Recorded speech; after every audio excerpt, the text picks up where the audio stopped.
So Luis and I first met on a mission trip that I took to Mexico City about 12 years ago. It was with Arturo, and it was a mission and some medical related stuff, and Luis and I were both physicians up in the mountains. Luis was just out of his training, sort of in a transition period, young, brilliant. I think Laurie's first time she saw a picture of him, she said he was the Mexican Jesus. Mexican Jesus, yeah. So the first day I met Luis, we were in a small town outside of Mexico City, up in the mountains. I just met him, and there were four guys that were sharing basically an apartment room. It was really just a bedroom with one bed. And you had to share a bed. There was a cot, and Raul decided to sleep almost in the hallway because he said he snored so loud that it would keep everybody up. So the cot, the other gentleman said, "I'm going to take the cot. We want the doctors to have the actual bed." So I'm sleeping next to Luis in a bed in Mexico City, feeling a little uncomfortable because I'd met him for the first time that day. Not sleeping so well, about 3 o'clock in the morning, and I had drank plenty of liquids. I had to get up to use the bathroom, and in Mexico, in this little village, it was outside and down a little hallway and down a path, and so I'm walking through the middle of the town in the middle of the night with no lights on, not turning any lights on, not doing anything. And as I come back, I'm trying not to wake anybody up, and I lay down in bed as gently as I can. And as I lay down in bed, Luis rolled over, and as he rolled over, he draped his arm and his leg over me. And I'm laying in bed, really feeling a bit awkward or uncomfortable at that moment, until he started laughing. And he had woken up when I had got up, and I think he was just making sure that I didn't get lost in the middle of the city, and then pretended to be asleep when I came back. And so it was a very funny moment, and that was truly the beginning of our relationship. So they stayed with us, and they came here to Memorial Park, and it was very interesting to meet Carla. I don't think she spoke very good English, but I remember having a conversation with her at our dining room table when my kids were at school, and she poured out her heart. She shared her heart with me about how frightened she was, how excited she was, because she was called to the mission field too. You know, she trained as a missionary. They both did. And she felt very called, but they were relatively unsupported by their family. Their family didn't understand this calling, and their family felt like, you know, Luis is a very talented person and very brilliant doctor, and talented in many, many ways. And his family didn't really understand, and their families, neither one of them really understood this calling that they had to go into this remote village and try to bring the gospel there. And so she was afraid, worried for the salvation of her own family, and crying to me. And so our relationship started being in a very honest and vulnerable place, and I think that is what has endeared us together, Carla and I.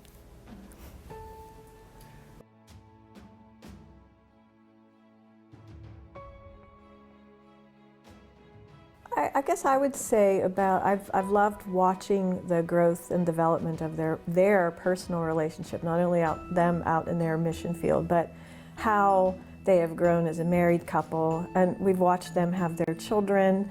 And you know, Carla is a homeschooler, and I've loved watching how she has been a wife, a mother, you know, a homeschooling mother, and is also in the mission field. They live in a pretty remote village, and it's somewhat isolated, and Carla has had a passion for bringing the women of that village together, and it's not an easy task. And when I went in 2016 with John Creasy, that was the first time I'd ever been to their village, and I brought some materials for Carla just to show her about a ministry that I'm involved in, Moms in Prayer, and we talked a little bit about it, and I was just going to leave her a little pamphlet, you know, about bringing moms together to pray for their kids.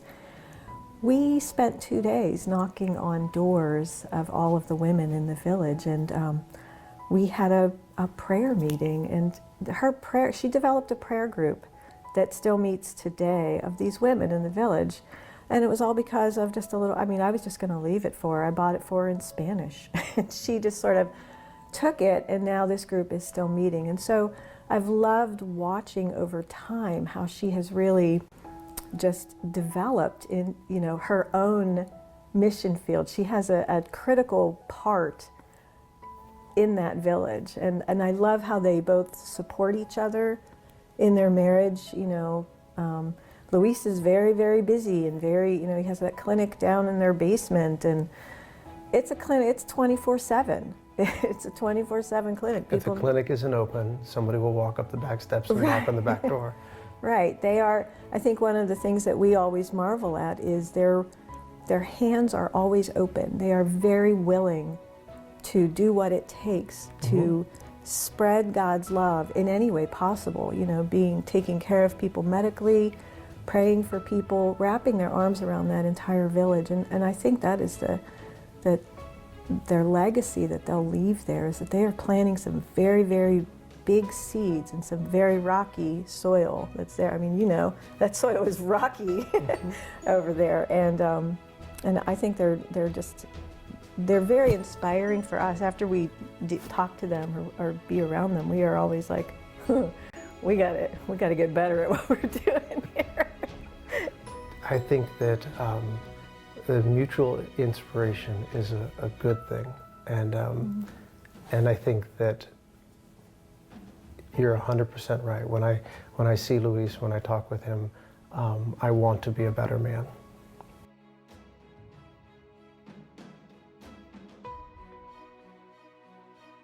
We live in an age now of technology that we can, through apps, we can talk to people. And if some of them are able to do that, I would reach out. You know, Carla and I, and Dana too, we all talk via an app called WhatsApp. And if she has Wi-Fi, she texts me, how can I pray for you today? I text her, how can I pray for you today? Thinking of you. We have that connection where we probably text each other numerous times a month, and that has helped us to build up our relationship, because one of the things that she has said to me is sometimes she has been lonely, and I can understand how you would be lonely in the mountains, in a remote village, not having a lot of support in different places and people, other Christians to talk to that are, you know, deeply rooted in the faith. And I think that is one way to support, not just financially, but, you know, a personal message. How can I pray for you? We have, as the relationship, as the partnership has grown, we've done a couple of trips together. We were able to go to Mexico on a vacation, and they were able to come and join with us on the vacation. It was a tremendous thing, and this was a real partnership, because Luis found a place on the Pacific coast of Mexico at a much better place and a much more reasonable cost. And they came to New York last year on their anniversary. They came to New York City, and so we drove up to New York City and met them and spent sort of a couple days or a day and a half with them. A day and a half, yeah. We laughed so hard, our faces hurt. Yeah. Just doing silly things, but just really connecting and bonding. And I think about the highlight of last year, that was one of them. You know, that time of just fellowship with them and really just talking, walking around the city, not like really looking at New York City, but talking to them and being present for them. There's a lot of connections that are built within relationships, and so in knowing them, we've met a lot of people that they know through their mission partnerships, and just wonderful, good-natured, beautiful stories. And knowing us, it spreads out this way too. It's again, the partnership is that 6 degrees of separation, where a connection's made, and you know more people because of that.